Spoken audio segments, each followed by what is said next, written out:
Any comment on the council? Yes. I'm going to take a little different turn on this, but this is something that has concerned me from, for the last 2.5 years. I was on the review committee with Mr. Damon and Councillor Cloutier and many others. And one of the things that jumped out at me was the entire introduction, the preface of this whole plan.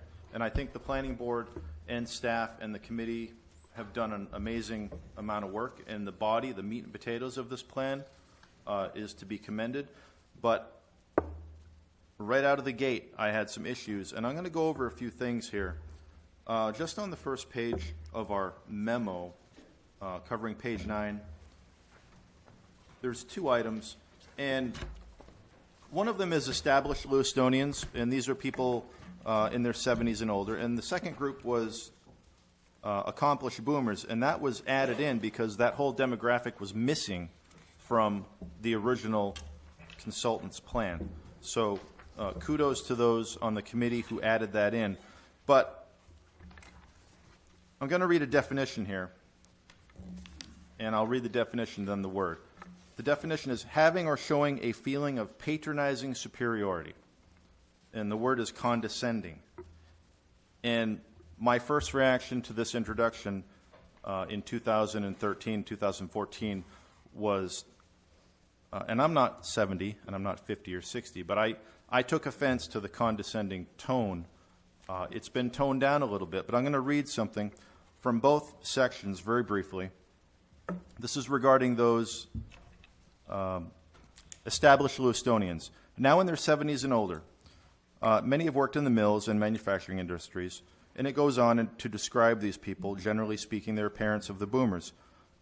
Now, this is where it gets a little bit dicey. Some established Lewistonians may find it difficult to get excited about Lewiston again, while others see the potential in change.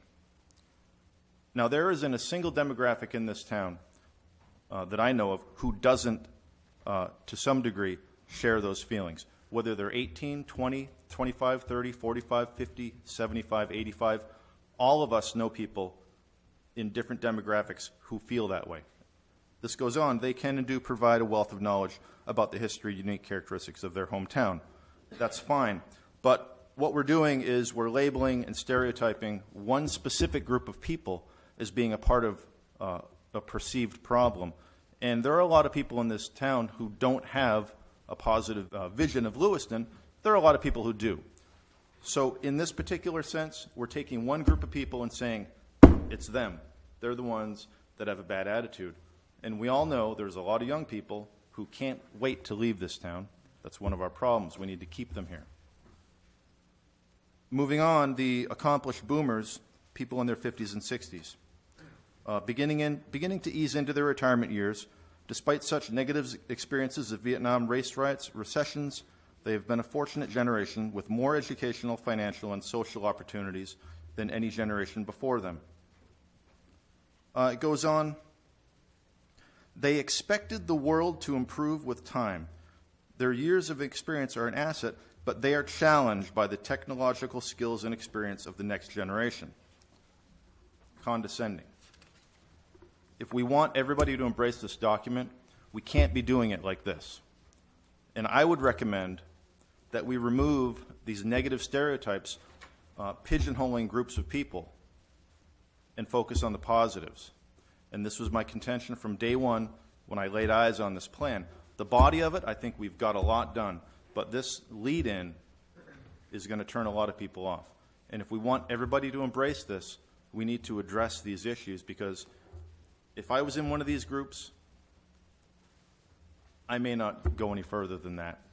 So that is my concern, and I want to emphasize it today that if we can do something with that, we should. Keep things on the positive, look at the positive aspects of all of us, and not focus and stereotype different groups and put the blame on this group or that group. The body of the document is excellent, and I thank everybody involved. Thanks. Thank you.